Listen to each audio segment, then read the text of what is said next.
Now to tonight's election, and we'll begin with the Republican primary. NBC News is projecting that former President Donald Trump will win. Right now, Trump leading with 66% of the vote in. Nikki Haley is second with almost 29%. On the Democratic side, NBC News also reporting that President Joe Biden is projected to win here in Michigan. We're starting to see some of the results tonight forming a trend.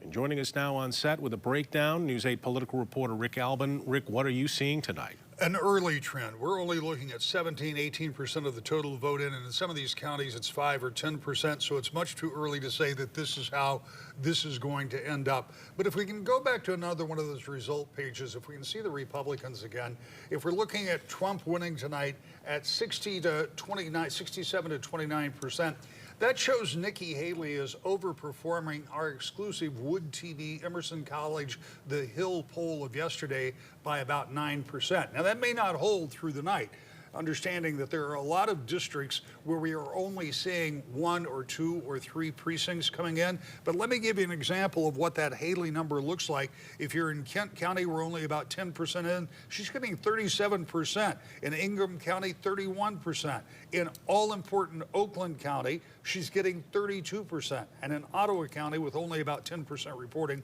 she's getting 30%. So one of the storylines for tonight would be, if Haley overperforms, what does it mean? Not as much as it may sound like. Let's take a look at where the Democrats are. If you can give me that results page, we see Joe Biden is winning there as expected at 80%. Uncommitted, this is that protest vote against what's going on in Gaza, about 15%. That's probably about 5% higher than I pegged it. We'll see if that holds. Right now, places where it's coming in big, Washtenaw County, U of M, 21%. But in Wayne County, where I also expected it to be bigger, about 10%.